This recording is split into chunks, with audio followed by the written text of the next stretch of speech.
Hi, everyone. This is the Love Code, and thanks for joining me today. This is a program that I really hope will uplift you, inspire you, open your hearts, and connect you to the world of infinite possibilities. Especially, this is such a perfect time to be inspired.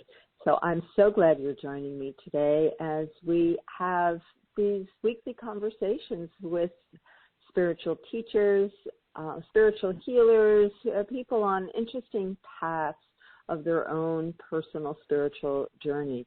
And as always, we have a great guest in store for you today. Before we go there, I just want to invite you, if you're listening for the first time, I always like to welcome new listeners, and I always like to invite you to either go to my website, which is dr for drcherylselman.com, and opt in there, because I get to send the archives of all of my podcasts to you directly. I have a second show on Progressive Radio Network, which is every Thursday at 4 p.m. Eastern Time. That's called What Women Must Know. So if you go to Dr. Cheryl Selman and opt in there, you can actually get my weekly shows right to your inbox. Or if you go to my Facebook page, which is What Women Must Know, that's the name of my other show, you can just friend me there, and you'll see that my weekly shows are posted on my Facebook page as well. So either way you go, you can catch up with all of the great guests that I have every week, and hope you'll be joining me every week as well. Oh, we all need to be uplifted and inspired these days, and there's so much inspiration, so much healing open to us. So I am doing my best to share that with you. And you'll love my guest today and what we're talking about. We're going to be talking actually about a fascinating subject. And for all of you out there who love horses, I used to play with horses when I was a little girl, and I had my cowgirl outfit, and I had my rocking horse, and I would rock for hours with my cowgirl hat on. I had a horse fantasy. So we're going to be talking about how horses help to heal our dysregulated nervous system. And my guest today is Cindy Jacobs, who is coming to us all the way from Victoria in Australia. So I'm so excited to have Cindy. And just a little bit about Cindy. She is the founder and program director of Rein Australia since 2004. She previously founded and managed a change management business serving large corporations in Australia and overseas for over 15 years. Cindy also worked as an executive coach focusing on personal, professional, and leadership development. In addition to being a certified coach, she is a Transpersonal Counselor and a Somatic Experiencing Practitioner. Her work is inspired by her own experience with her herd of 16 horses and her discovery of what they offer to human growth and development. So we have a great interview in store for all of you, and I'm so happy to welcome Cindy all the way from Victoria, Australia. Hello, Cindy. Hi, Cheryl. Thank you for having me on your show. It's a real privilege. I really appreciate it, and also sharing my discoveries of the potential that horses have for us to heal our traumas and to grow spiritually, and even heal our own illnesses or disorders. So it's like the best kept secret, and I'm grateful to have the opportunity to share what I've discovered. Well, thanks for being with us, and I'm so glad I discovered you. You know, as I said earlier, I'm kind of an urban cowgirl, believe it or not. You know, I actually lived at one point in my life on a horse ranch, a horse farm. I think they called it a horse farm in south part of England, and I had a friend who owned this property, and she would be riding a huge, beautiful white Arabian stallion. And I was a little Welsh mountain pony. You can get the image of that. And, you know, we'd ride together, and I felt like I was living Santo Panzo Sancho Panza's life, Men of La Mancha, and this little horse, this little pudgy horse with this big stallion next to me. It's like, it was so funny. But that was such a great time, and I would muck out the stables, and this little Welsh mountain pony was so well trained, and we just ride around and work with the kids, and it was a wonderful time. It was like living one of my fantasies of hanging out with horses, and just being in that world. And so it's great to have you, because horses are really magical animals. I don't think we truly appreciate the intelligence of them and how they can really support us in our healing. So tell us a little bit about how you found your way into the world of horses as therapists for us. Okay.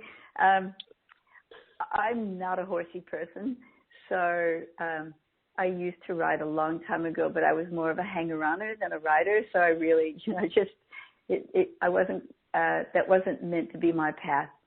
And but I'd always had an obsession with horses, like a lot of little girls, and by the time I had reached my 40s, early 40s, I thought, well, there's really I'm going to have to give up that dream.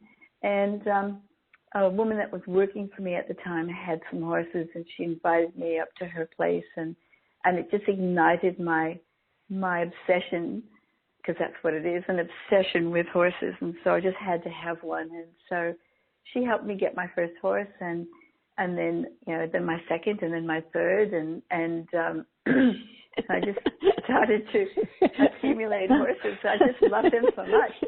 And my partner at the time, I just have to jump in, Cindy. That's such an interesting image. Right? Some people have an obsession with shoes, right? or sweaters, could be cheaper or something. But no, you have horses. You collect them. That's an expensive obsession. I know. In fact, our medical system here, our government system is called Medicare, and I often joke that Medicare should cover horse obsession in their plans or their treatment or whatever, coverage, because it can be quite an obsession. So so I accumulated these horses, and I just loved them, and each one was just taught me something else. And at the time, I was attempting to ride them, and not very well.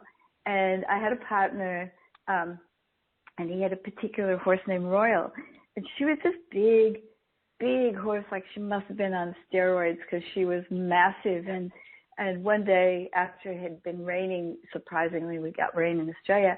It had been raining for several months.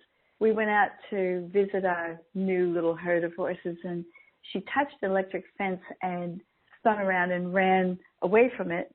And I was about, I don't know, maybe 50 feet away, and she literally ran over the top of me. And before that had happened, I would joke about her not having a personality, like just being like lights on, nobody home. And because I didn't realize that she was dissociated. And so she just wasn't in her body. She was just this body that was just moving around and disconnected. And I didn't realize that until that moment when she ran over the top of me. And it was like it was in slow motion. As she stepped on me, she ripped away my ligaments from my knee, and then she stepped on my elbow and ripped that away, and then she put her hoof on my chest, and I'd put my hand across my chest, and I was thinking to myself, no, not the boobs, not the boobs.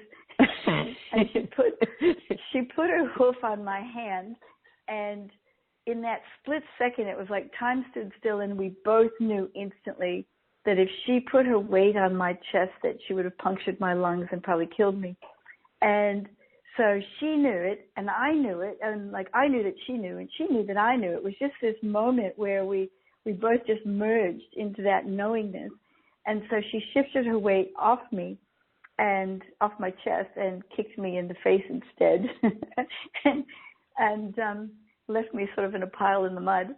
And so my partner took me to the hospital, and there was no serious damage, and we came home later that day. And she was in the arena with a few other horses in the far corner, and I walked up to the fence, and this is a horse that never connected with me, it was never there, and she left the safety of her little herd friends, and she ran all the way across the arena and stood in front of me. And I don't know where this thought came from because it wasn't mine. And she just stood there, looked me up and down, and she said, "Oh, thank God you're okay," because the others told me I was going to be dog food, and I was so worried. And then she spun around and left. And I'm standing there going, what the heck was that? and so that was my first taste that these beings, that like there is somebody in there, and there is somebody that can communicate and that has this level of intelligence and awareness. And so it kind of started me on my journey to explore, who are you? And because I'd never grown up with horses, I don't have any preconceived ideas about how horses should be. So I was really lucky in that way that I could go with a completely open mind to, well, who is this being that I'm dealing with? And so it opened me up to receive more from them. And it was like they knew that I knew, and they started dumping on me, if you like. It's more like pushing me, go further, you need to know more, So that kind of kick-started my journey with horses, and I stopped riding horses because a little voice in my head one day said, "So do you think your horse likes being sat on and having, things in its mouth and being pulled around and told what to do?" And I'm like, "Well, I don't know." And the little voice said, I think you do." "Oh, okay. Well, no, maybe the horse doesn't." And the horse says, "Well, would you like it?" And I go, "Well, no." And then the voice said, "So do you love your horse?" And like I knew where this was going. I'm going, "Yeah, I do." And then the voice goes, "And so if you love your horse, why would you?" Okay. So after that little argument that I had in my head, I hung up all 6 of my saddles and never rode a horse ever since. So, and my horses changed. It's like, they started to show more of their personality. They were cheeky. They were, they just showed up more. And so it became this journey of like, well, who are you? And so we started working together, and they started, in my opinion, started attracting people to me to work with. And so it's, I kind of think that they're using me. It's not me using them. So they're using me to get their work done. So that's kind of the short story of how I got in there. And I guess the link between, so I was pretty much mainstream working in corporate, and horses were kind of my hobby. And I would I was doing a lot of executive coaching, and I would go into Melbourne and work with my clients and come home, and I started to realize, like, oh, where is everybody? Like, they had just disappeared on me. And I discovered that feeding them didn't give me leadership rights. And so it's like, oh, okay. So I have to be a leader. I have to be someone that they respect as a leader. And it's kind of like the same thing that we look for in our human leaders. This is what the horses look for. So they want someone that's, that is respectful, that communicates clearly, that's confident, that cares about them, that's compassionate, makes good decisions, clear direction, all that sort of stuff. And the horses were looking for that in me too. So I started on my own journey of, well, how do I become a better leader for my herd? And so they let me know for sure when I was not on the right path, because they would just knock me over or, just leave. It's like, come on, guys, give me a break. So they were very patient with me, because I think I was a bit of a slow learner.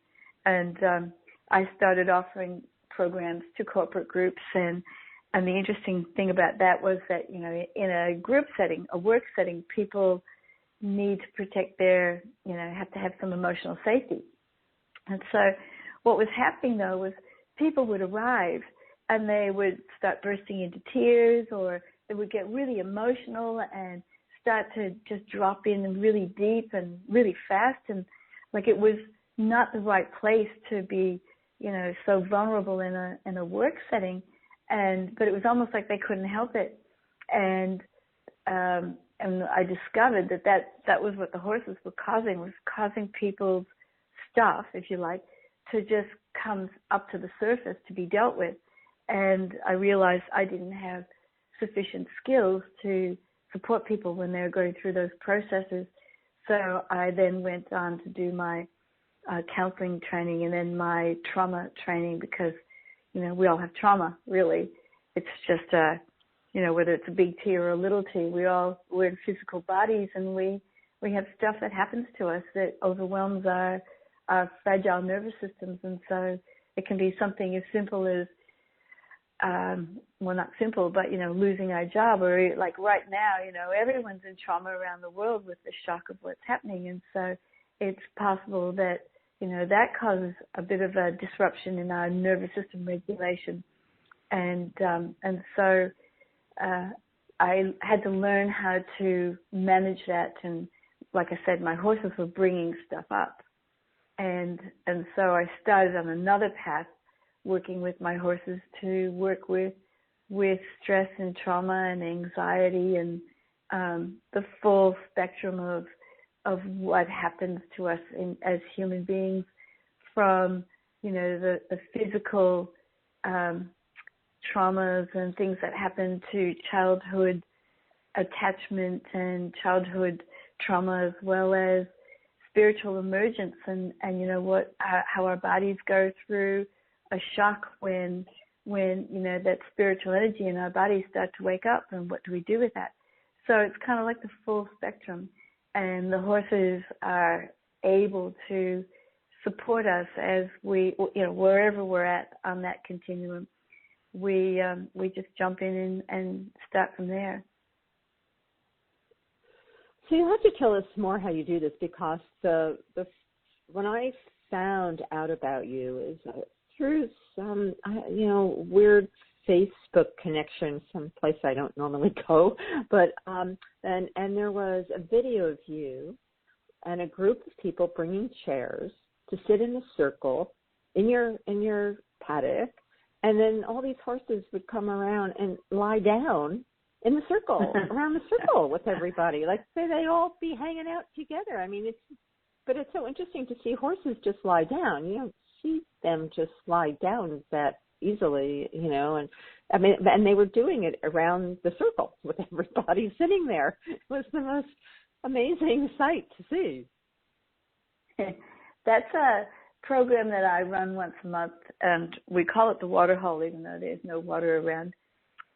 It's more about the concept of gathering around something, and so it's kind of a mindfulness morning. So some people call it horse.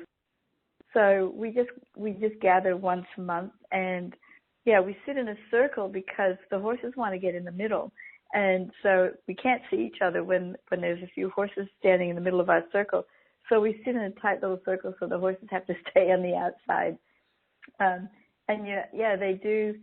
They gradually lay down. It doesn't usually start right away, but as we become more settled in our bodies, as we become more coherent, our breathing starts to settle, our minds that stops to chatter, and we just get more and more present.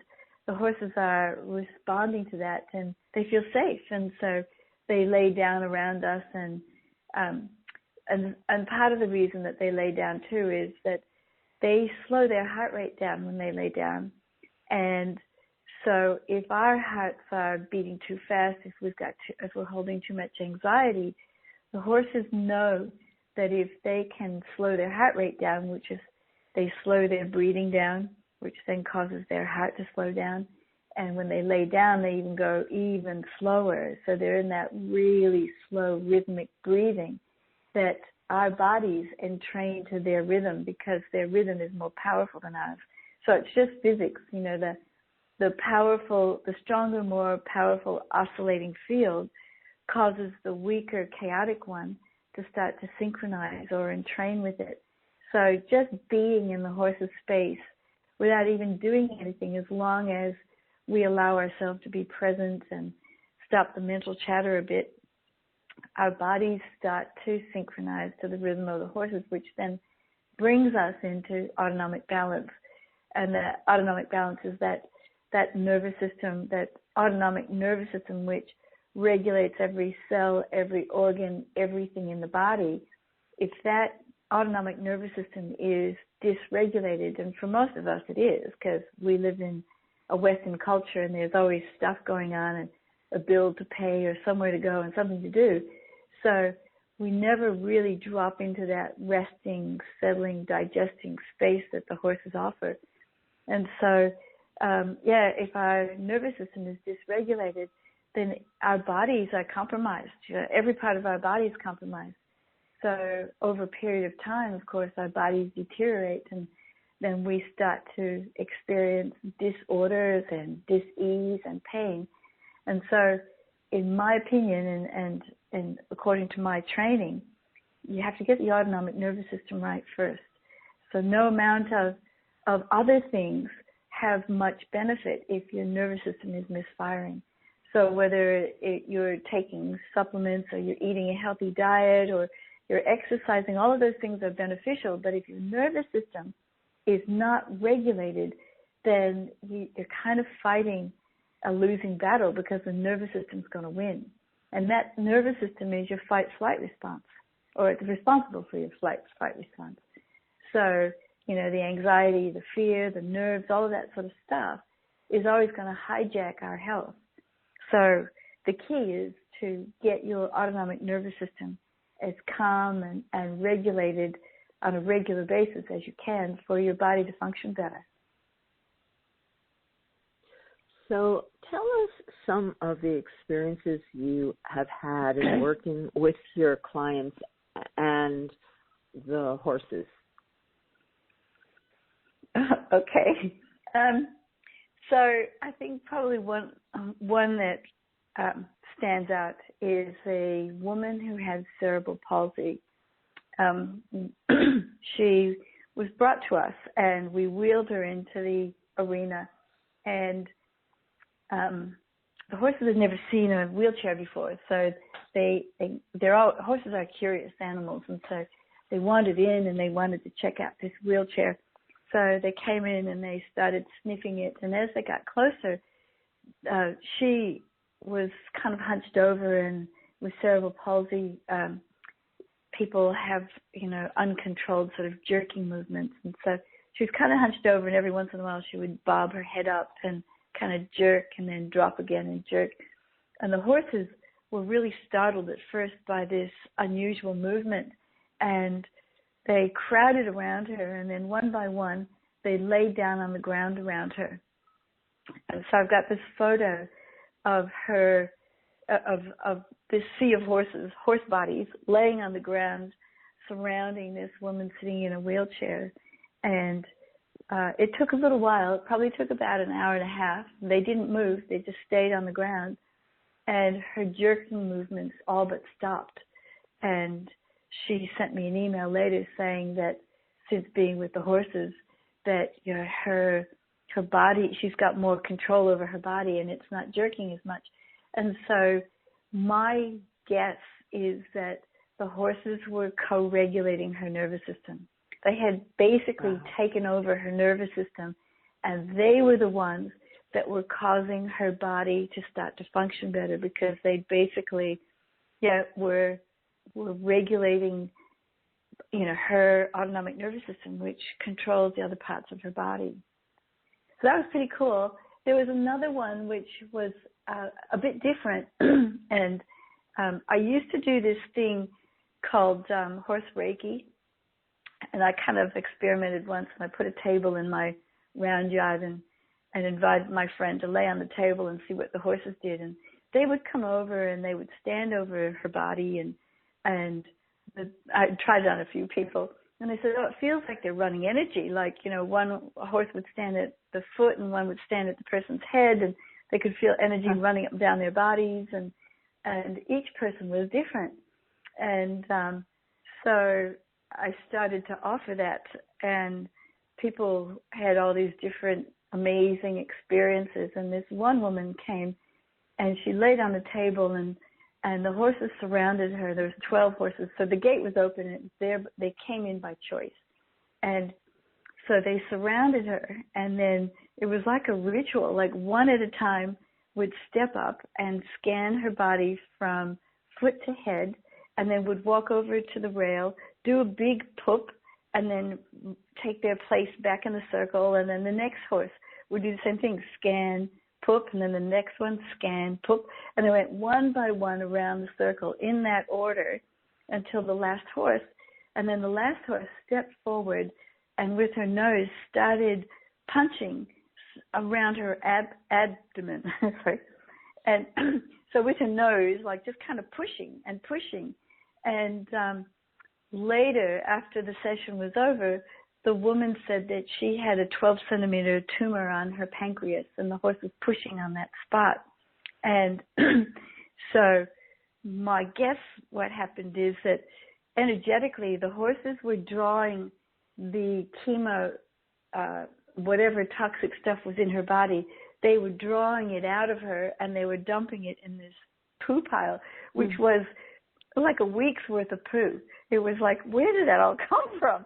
And so she came back 2 weeks later, and she was in remission, and the tumor had shrunk, and she was looking like she was alive again, because she didn't really look that healthy at the time, and her care that came with her said that she was completely different, that she had energy, that she had vitality, that there was a massive shift that had taken place since she had been with the horses. And so my guess there was, again, that the horses were clearing the toxins and the energy blocks from her. And often they touch, if there's a block of energy in our bodies, whether it's, pain or, there's been an injury or whatever it is, it's a block of energy. So pain is just blocked energy, and they will touch those parts of our body. And people often comment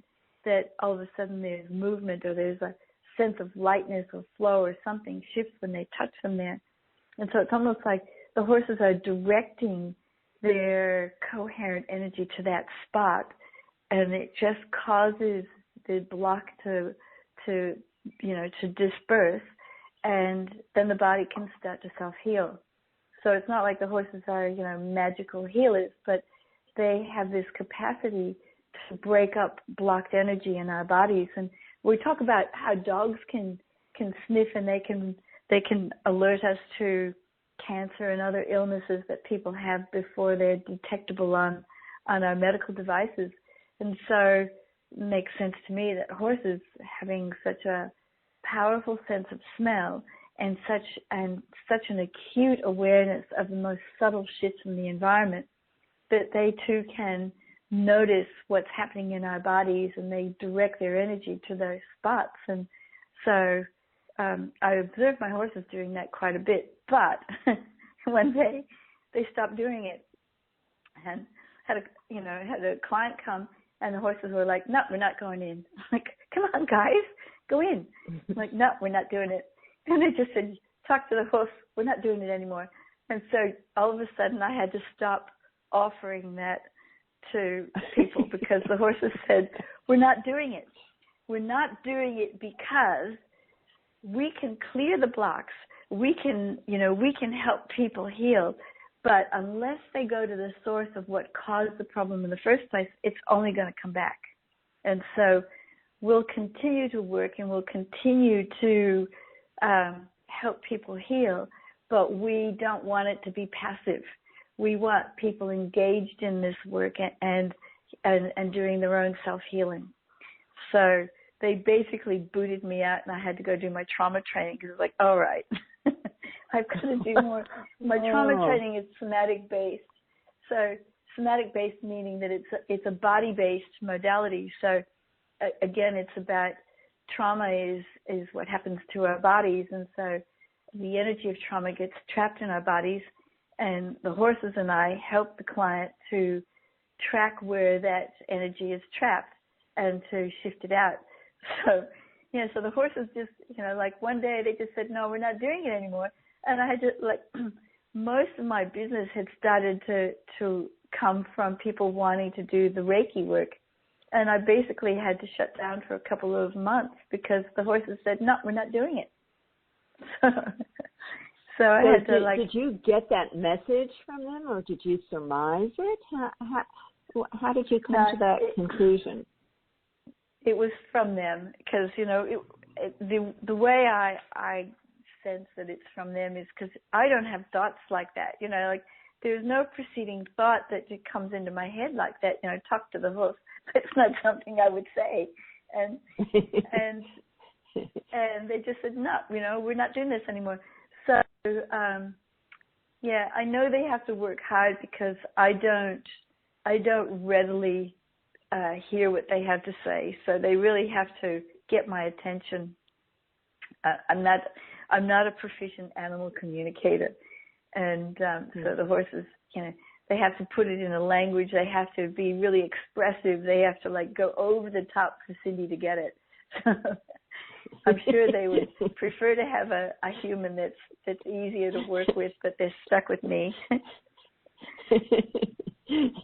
Well, so that's so fascinating. That they would, initially would come over and that story you told about, one after another in the circle. That's so bizarre, right? That's not usual behavior at all. That's not usual. Going on, and then they decided, no, people need to take responsibility and start doing their own stuff. We can.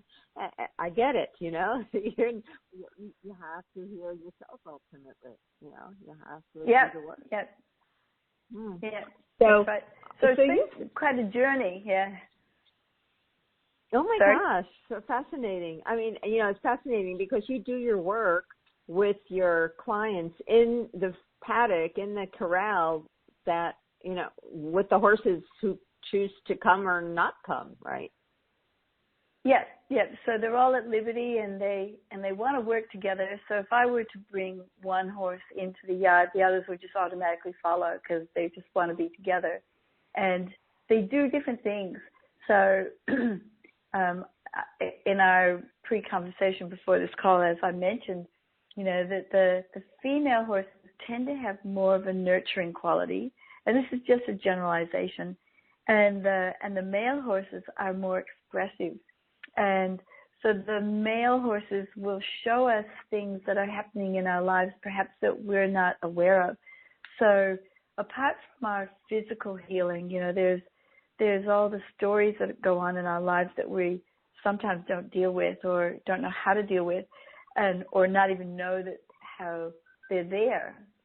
And I think my own experience was a real tough pill to swallow, because the horses will show us what we're not dealing with. And so I was many years ago, I was in a relationship and it was not working very well.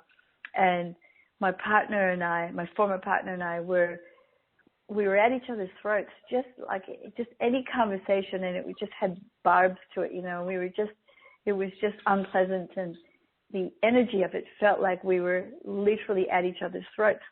And so one morning I took my coffee and I thought, I'll just leave all that in the house and I'll go outside and I'll admire these two mares that were visiting my stallion. I'll just go out there and stand with them and just, just soak up the ambience and enjoy the view and whatever. So take my coffee and I go outside and I'm standing in front of these two mares, and they're about 3 feet away from me with a fence in between us. And I'm just standing there and admiring them, not thinking about, my partner or, anything else, just standing there thinking about these mares and enjoying that moment. And then all of a sudden, one horse lifts her foot and kicks the other one in the throat and severs her jugular vein. And so the next few moments after that were pretty intense. And horses have 2 jugular veins. I didn't know it at the time, but I discovered that when my vet arrived, and so she survived. And so she was okay after that. But it took me about 10 days where I sat and I thought, those horses were mirroring me, that they were responding to the energy that I'm holding. And so, nothing is private. What the horses are teaching me is that whether you're with a horse or you're with humans, if you've got that energy in your body, whatever it is, whatever story you're holding, which you're not dealing with, it's got a lot of charge.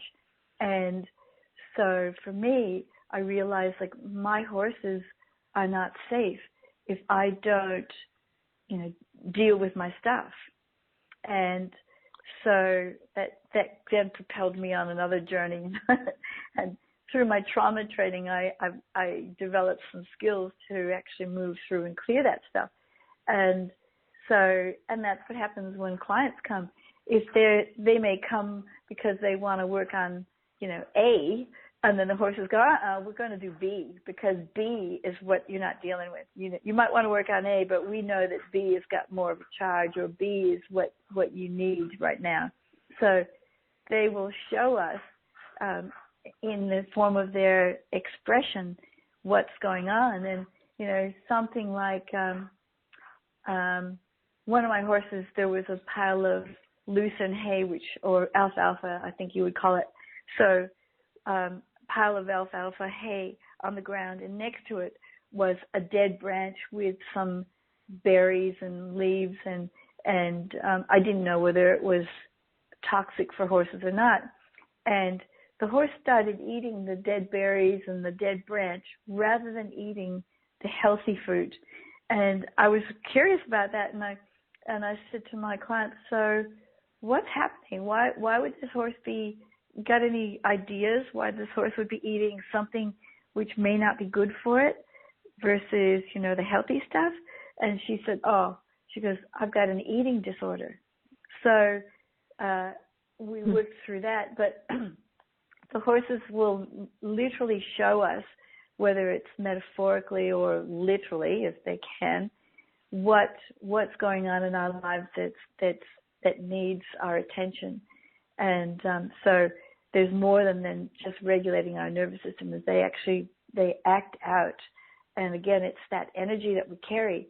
So the message that I get from that is that nothing's private, whether we're interacting with other people or we're interacting with horses. We carry that energy with us wherever we go. And at some level, others are picking up on that and they're responding to that. And so it's like it's bouncing back at us because they're responding to us. So the horses work on that level too, of showing us what needs to be dealt with. That is such an extraordinary story. I have to say, the understanding of the intelligent beings who are mirrors, right? And they have this ability to tune in, whatever way they do that, and express what we are holding inside, and become these profound healers and therapists for us. Yeah. It's quite an honor to be present with them and see what they show us. And part of what helps them to do that is that I don't ride my horses. I don't train them. So they're not trained, they're not ridden, they're not conditioned, they're not controlled. They're like a herd of wild horses. There are a whole bunch of mixed breeds, and most of them are rescues, and they just live as a herd. They live on 80 acres and roam and graze and just do what wild horses do.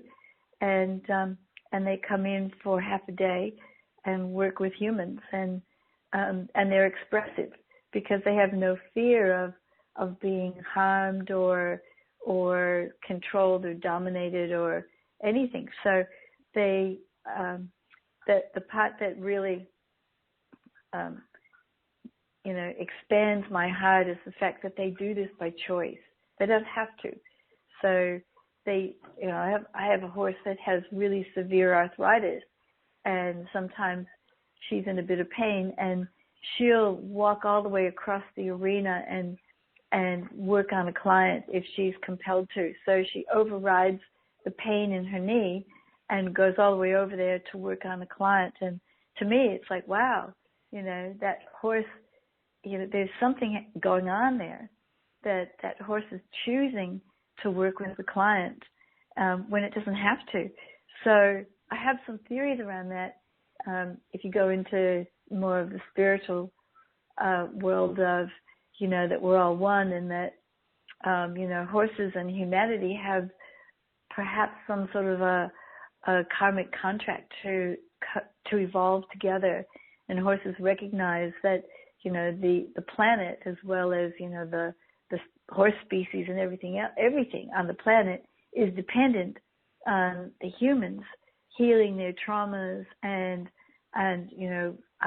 expanding into their higher selves. And so the horses will work with us to help us achieve that.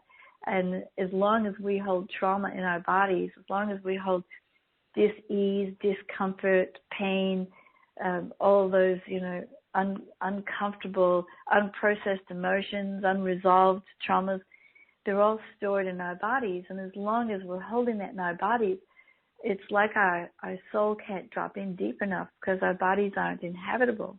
And so the horses are helping us move and clear those energies out so that our soul actually inhabits our bodies more.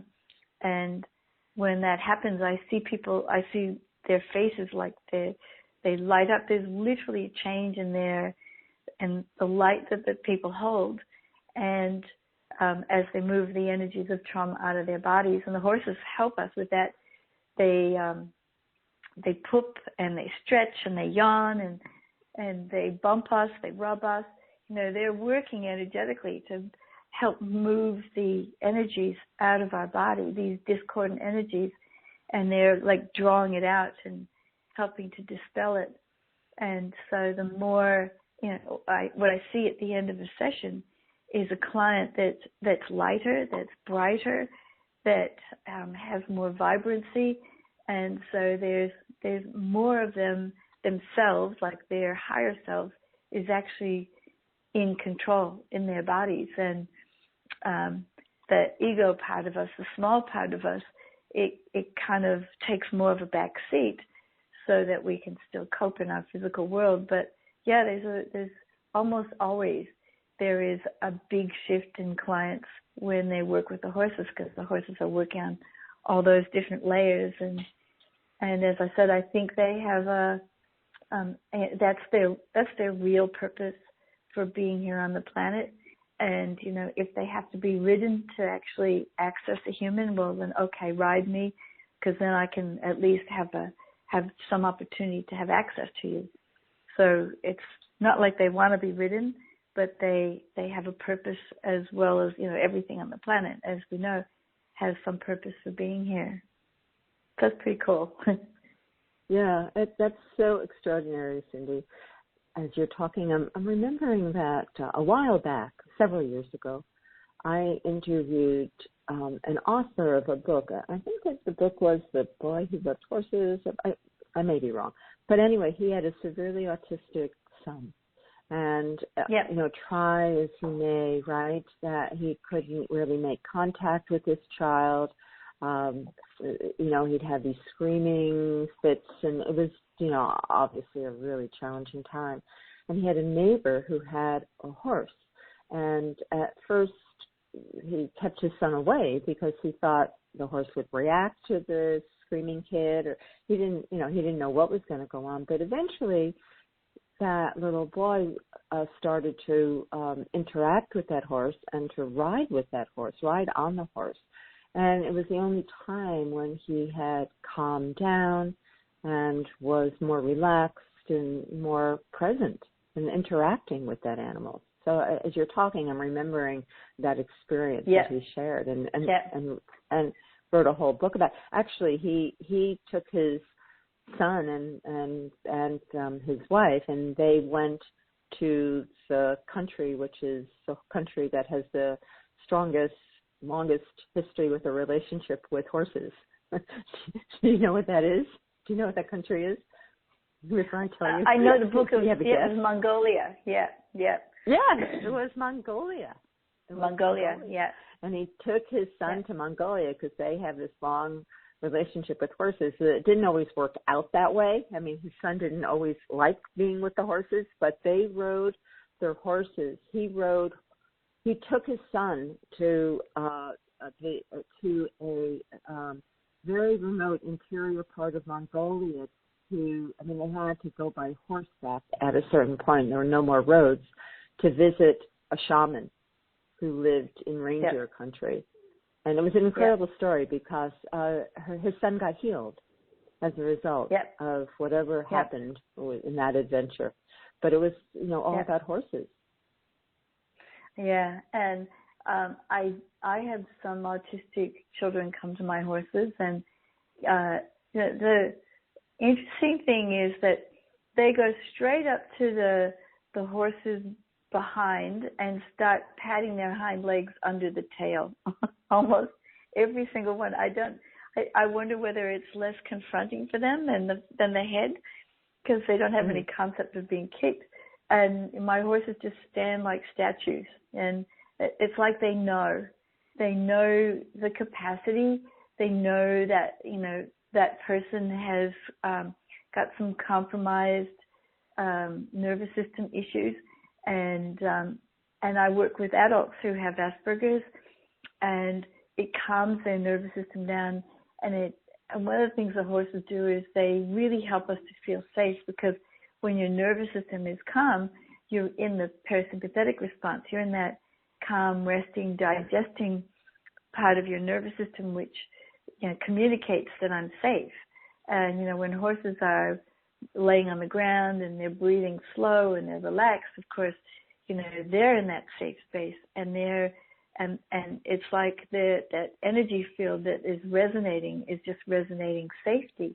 And so with people with Asperger's and autism, they're highly sensitive to sound and to touch, and anything that is different can be quite disturbing, as you know from that book, how that little boy was pretty extreme from memory, because I remember reading that book, and things would set him off that you couldn't anticipate.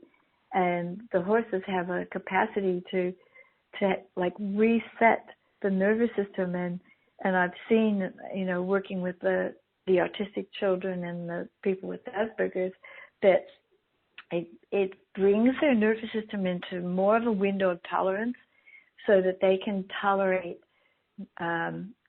noise, like birds, for example. One of my clients was really sensitive to birds and sand, wouldn't walk on sand. And so after a few sessions, their capacity to tolerate things that they wouldn't normally tolerate had really expanded. So I don't really have much of a explanation around that, except I just keep coming back to nervous system regulation. When the body is working the way it's supposed to, it's sending accurate messages about how safe am I, and basically it's what the body wants to know is how safe am I. And when the body says I'm safe, it relaxes and there's more flow, and then it starts to function.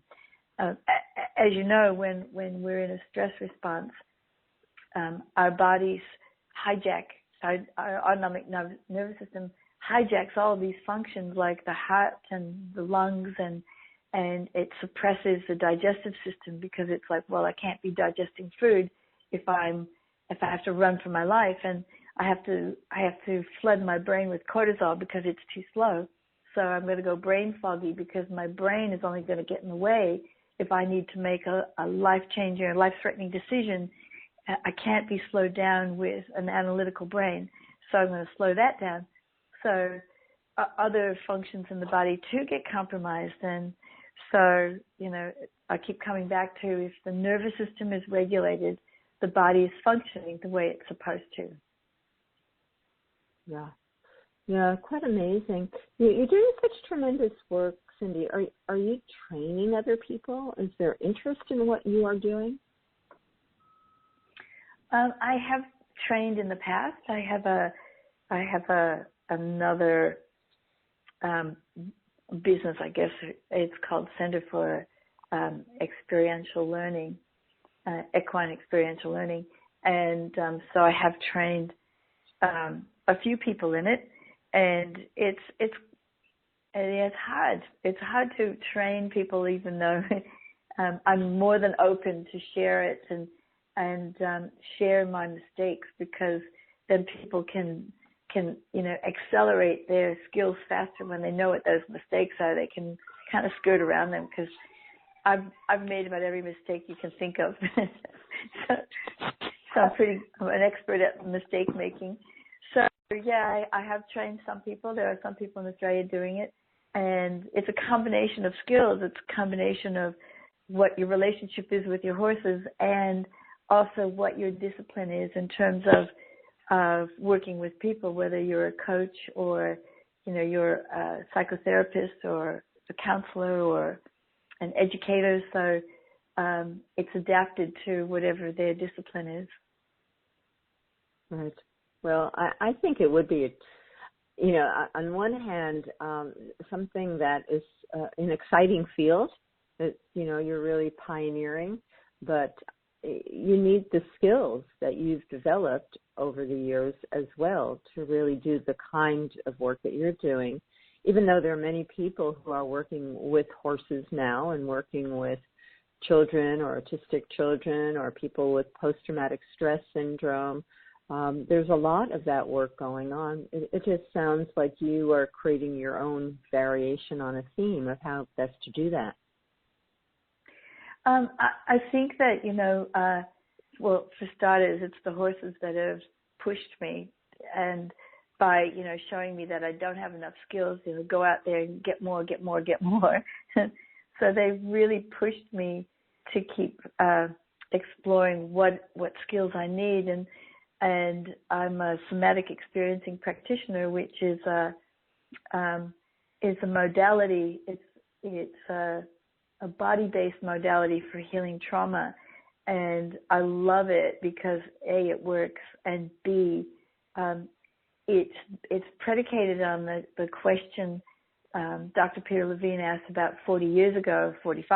He said, well, how is it that wild animals have the same autonomic nervous system as humans, and they face life-threatening situations every single day, and they don't get PTSD, and humans do? What's different? And in a really simple process, there's a few steps that when we have a life-threatening situation, we then have to take an action whether we fight or run. So we have to actually execute a defense response, and then we discharge the residual energy of the trauma. So we end up, shaking, and then the next step we do is we turn our heads and look around. And that's one of the keys, is when you're finished and you do your discharge, you turn your head and you look around, and that sends a message to the brain that coast is clear, I'm good to go, and it's over. And then that resets your nervous system so you're ready for the next threat in the environment. And humans, we don't often do that sequence. And so, at some point that sequence gets disrupted, whether we don't do it or we're not able to do it, we're not able to escape, whatever it is. If that sequence doesn't complete, then the trauma gets trapped in our bodies. And so that modality teaches us how to access the energy that's trapped and to move and to allow the body to execute a defense response that it wants to, and so moves the trauma out of the bodies. And of course, the horses, they have the same nervous system as we do, so they get it.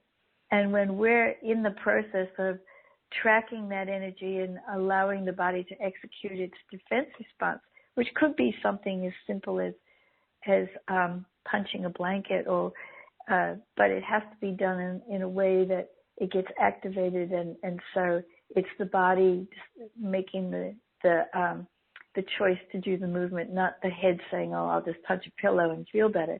It doesn't work like that.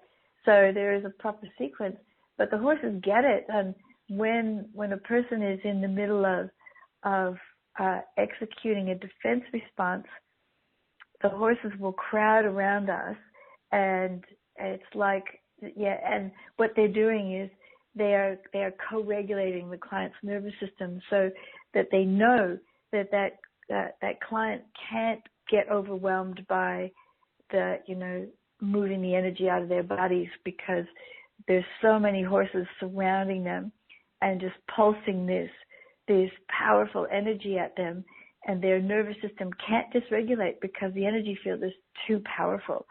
So they're able to actually move the energy of the trauma out of their bodies quickly, and it's done. It's gone, and it's permanent. So the horses, because of their nervous system, and ours are the same, and the horses get it. So I've been able to, through the guidance of the horses, I guess, is to combine the SE, the somatic experiencing modality, with the support of 16 horses, so that it makes that modality, like multi-dimensional. It's quite powerful, more so than if I was working one-on-one with a client without the horses. Then it's slower, and it's slower, and we don't go quite as deep, maybe as quickly. So the horses, my biggest challenge is to slow the process down, because we don't want it to go too quickly. But as soon as the client's body is in the energy of the horses, the body says, "Here's my chance. I want to get rid of this stuff. Let me rip it out." And we're going, no, slow it down. So it's quite interesting that the horses have such a powerful effect on us when the body knows that it's safe, and it knows that it can discharge trauma safely. Well, it'd be pretty powerful to have 16 amazing horse therapists working on you at once. That would be an amazing experience. It's kind of like, I hope they get some. Go ahead. I was going to say, it's like being nuked. The moment you walk into their space, you're nuked.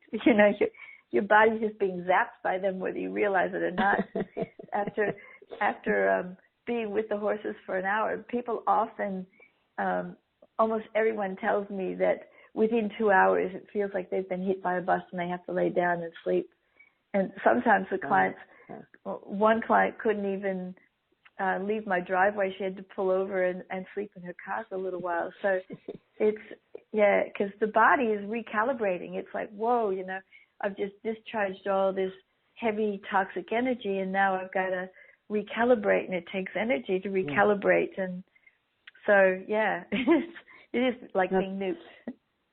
It's so amazing. I hope they get some good apples or some reward, an extra carrot or something after the hard work they've done. Yeah, they get their treats. Well, we've come to the end of this fascinating conversation, Cindy. Thank you so much for sharing the amazing work you're doing. I want people to check you out and go to your website, which is free Rein, REIN, like in reins of horses, freereinaustralia.com. And do you have another website as well that you want to direct people to? Or is that the best one? The other one is seahorse.com, so it doesn't have an A in it. It's SE for somatic experiencing, SEHorse.com. And okay, that so one SEHorse.com. talks a little bit, and that one talks more about what the horses do, and there's a picture in there of the lady in the wheelchair with the horses on the ground around her. So it probably has a little bit more of an explanation of what we do with individuals. Okay, so fantastic. People can go to SEHORSE, seahorse.com. Cindy Jacobs, thank you so much for this wonderful conversation. You're so inspirational, and say hi to your herd for me. Maybe I'll go visit with you one day when I'm down under. Yes, absolutely. You have to come. I would love to have All righty. you. Well, you take care. Have a great day. And thanks again for the wonderful work you're doing. Thanks. And I have to go. And remember to fill your week with peace, love, and harmony. Bye for now. Bye-bye. Thank you.